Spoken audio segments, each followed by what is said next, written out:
Cell branding is really a process by which we examine every way a company, an organization, a business touches its customers. There are many companies, for instance, that do lots of thinking without doing any planning. There are also lots of organizations that do nothing but planning, but they never get around to executing the plan. So what we do with cell branding is it's important for us to think, it's important for us to develop a strategic plan, and most importantly, it's important to execute it. So when we can get thinking and planning and doing all working in concert in order to build momentum and inertia and then keep that momentum going, it's very, very tough to beat a company that thinks, plans, and executes. There are many organizations that have heard the term brand, and in essence, they believe that what they're doing is branding work. And what we've also discovered is that term is brandied about often, and there's very few people, very few organizations that truly understand what it is and how it can help their organization. So we've simplified that, and we boiled that down to an equation. And that equation is simple. Branding equals identity plus reputation. It's those two components. So what the heck is identity? Well, identity is an organization's products and services, plus it's the environments that they conduct their business in, plus it's their communications in every way that those communications take place, and most importantly, it's their behavior. So what we've done is taken a complex term and boiled it down to a simple equation so organizations can access it and utilize it for maximum impact. Marketing, communications, and the world of branding has been steeped in jargon. It's not unlike the legal profession. They have their own language and their own way of speaking. What we try to do is demystify the jargon. We try to boil things down to an essence so they can be utilized.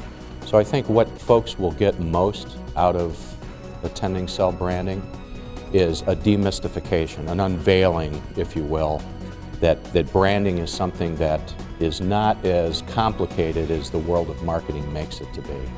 Over the years, we've had lots of folks from organizations attend. Those that seem to benefit the most are those that can make decisions. Presidents, owners, CEOs. We have lots of folks in marketing departments, and we've even had people that are getting ready for a startup enterprise, an entrepreneur who's deciding to hang their own shingle. So we've worked with people as small as startup businesses up to Fortune 500 companies.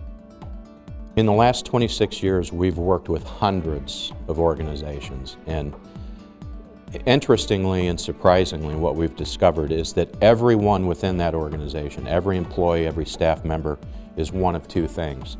They're either a brand builder or they're a brand destroyer. There has not been anything in between. And people that build brands, we want to find out how they're really doing it and replicate it. And those that destroy brands, how do we get them out of the organization or to modify their behavior so they're actually adding equity and value to the organization's brand. To understand the real value of what branding does, you might think of it in terms of marrying sales and marketing. So to best describe how that happens, you need to understand the differences between selling and marketing. And we think of it, marketing is really nothing more than air cover, if you think in terms of a military metaphor. So marketing is the air cover, and selling are the boots on the ground.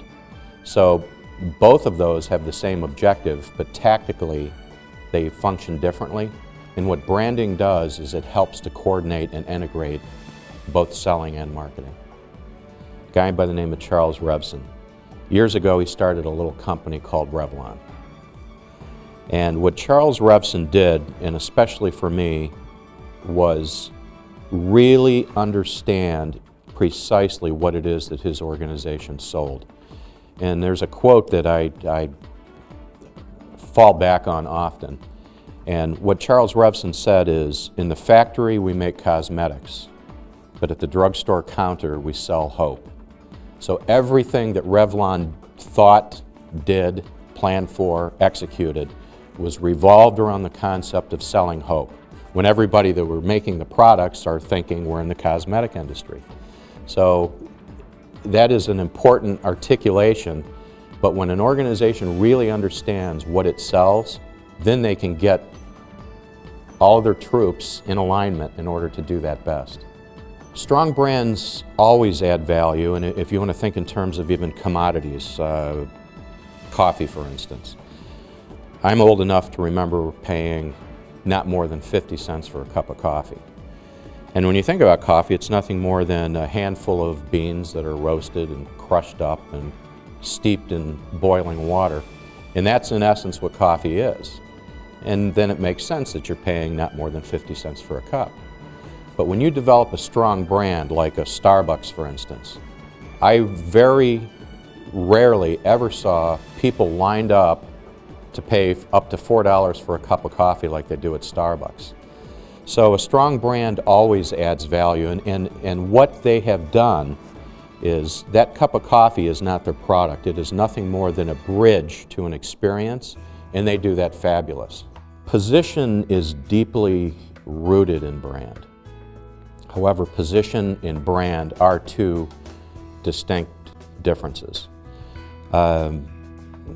Maybe a way to illustrate that might be to think in terms of car manufacturers. There's a little company called Volvo. Now Volvo could do a lot of things. They could sell quality engineered cars, they could sell luxury cars, they could sell family cars, they could sell stylish cars, they could sell cars that make their neighbors jealous.